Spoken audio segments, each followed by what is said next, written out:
সর্বোত্তম সারেন্ডার, মানে সর্বোত্তম পন্থায় বিনয়ী যে সিস্টেম, ওই সিস্টেমে আপনি বসে গেলেন, দুই হাত হাঁটুর উপরে, হাঁটু গেড়ে আপনি বসে গেলেন, আপনার নাক চোখ সব কিছু নিচে, আপনার সেজদার জায়গার সাথে একেবারে ব্লুর মতো লেগে আছে।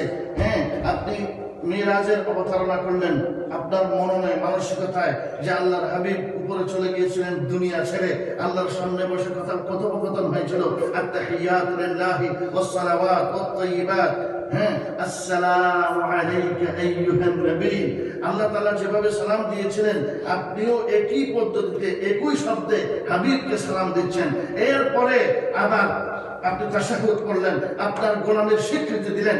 এরপরে আল্লাহ তাআলা বলতেছে, এখন আমার হাবিবের প্রতি সর্বতোভাবে সবচাইতে মহব্বতের সাথে, রেসপেক্টের সাথে, আদবের সাথে ইবাদত করতেছো আমার জন্য, কিন্তু আমার ইবাদত আমি নেবই না যতক্ষণ পর্যন্ত আমার হাবিবকে সেখানে তোমার ইবাদতের মধ্যে শামিল করা হবে। সুবহানাল্লাহ। যতক্ষণ পর্যন্ত আমার ইবাদতের মধ্যে আমার হাবিবকে, আমার হাবিবের অ্যাক্রেডিটেশন, আমার হাবিবের ব্লেসিং, আমার হাবিবের দরুদ শরীফ না থাকবে, ততক্ষণ পর্যন্ত ওই ইবাদত আমি গ্রহণ করব না। সেজন্য আমার হাবিবের সামনে তুমি দরুদ পড়া শুরু করো।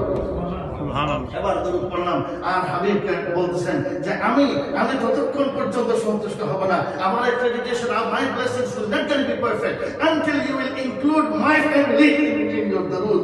Subhanallah. اللهم صل على محمد وعلى آل محمد। আহলুল বাইতকে শামিল করে ফেলা হলো নামাজের ভিতরে। সুবহানাল্লাহ। কামা সাল্লাইতা আলা ইব্রাহিম, উপরের দিকের আহলুল বাইতকে শামিল করে ফেলা হলো।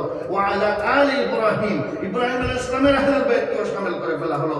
এরপরে গিয়ে আল্লাহ তাআলা বলতেছেন, আমার হাবিবের যখন accreditation আসলো, আমার আহলুল বাইত, আমার হাবিবের আহলুল বাইতের যখন তাজকিরা তোমার নামাজের মধ্যে শামিল হয়ে গেল, এবার তুমি তোমার ইবাদত আমি কবুল করব, চাও কি চাইতে চাও। সুবহানাল্লাহ। তারপরে আল্লাহুম্মা ইন্নী যালামতু নাফসি, আল্লাহরে জুলুম করে ফেললাম, আল্লাহরে এটা দরকার, এবার দোয়া করেন। সুবহানাল্লাহ, সুবহানাল্লাহ।